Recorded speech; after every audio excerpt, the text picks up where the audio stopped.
কি করে বল।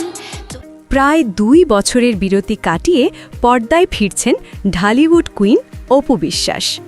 সম্প্রতি একটি ইভেন্টে অংশ নেন, কথা বলেন তার নতুন সিনেমা দুর্বার নিয়ে। এই সময় উঠে আসে শাকিব খান প্রসঙ্গ, তার সঙ্গে পুনরায় কাজের সম্ভাবনা নিয়েও মুখ খোলেন নায়িকা। ঢালিউডে শাকিব খান ও অপু বিশ্বাস জুটি হয়ে অর্ধশতাধিক সিনেমায় অভিনয় করেছেন, তবে তাদের সম্পর্কের জেরে পর্দায় আর একসঙ্গে দেখা যায়নি। তাই ভক্তদের দীর্ঘদিনের প্রশ্ন, আবারও কি এই জুটিকে পর্দায় দেখা যাবে? এমন প্রশ্নের জবাবে অপু বিশ্বাস শাকিব খানের প্রশংসা করে বলেন, তিনি একজন global star, superstar, mega star. তাকে নিয়ে বলার মতো নতুন কোনো ব্যাখ্যা নেই। আমি যেহেতু বিরতি কাটিয়ে কাজে ফিরেছি এবং সবার সহযোগিতা পাচ্ছি, তাই আপনাদের এই ইচ্ছার বিষয়ে বলতে চাই, যদি কোনো হৃদয়বান প্রযোজকের কানে বিষয়টি পৌঁছায় এবং তিনি হাত বাড়িয়ে দেন, তবে আপনাদের সেই চাওয়া পূরণ হতেও পারে। শাকিবের সঙ্গে কাজের অভিজ্ঞতা স্মরণ করে অপু আরও যোগ করেন, আমি আর শাকিব মোট ৭২টি সিনেমা করেছি।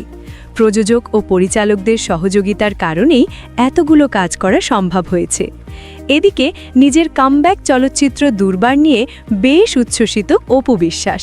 কামরুল হাসান ফুয়াদের পরিচালনায় এই থ্রিলারধর্মী সিনেমার ফার্স্ট লুক সম্প্রতি সামাজিক মাধ্যমে ব্যাপক আলোচনার জন্ম দিয়েছে।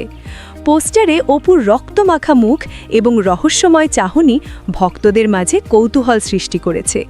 দীর্ঘ ক্যারিয়ারে এমন দুর্ধর্ষ লুকে তাকে আগে কখনো দেখা যায়নি। সিনেমার গল্প সম্পর্কে জানতে চাইলে অপুর রহস্য বজায় রেখে বলেন, এই উত্তর আপাতত আমারও অজানা। যখন সিনেমাটি প্রেক্ষাগৃহে মুক্তি পাবে, তখনই দর্শকরা সব জানতে পারবেন। বর্তমানে দুর্বার সিনেমার শুটিংয়ের প্রস্তুতি নিচ্ছেন অপু বিশ্বাস। নির্মাতা সূত্রে জানা গেছে, 2026-এর বড় কোনো উৎসবে সিনেমাটি দেশ জুড়ে মুক্তি পাওয়ার কথা রয়েছে। Arzu Sultana, star story.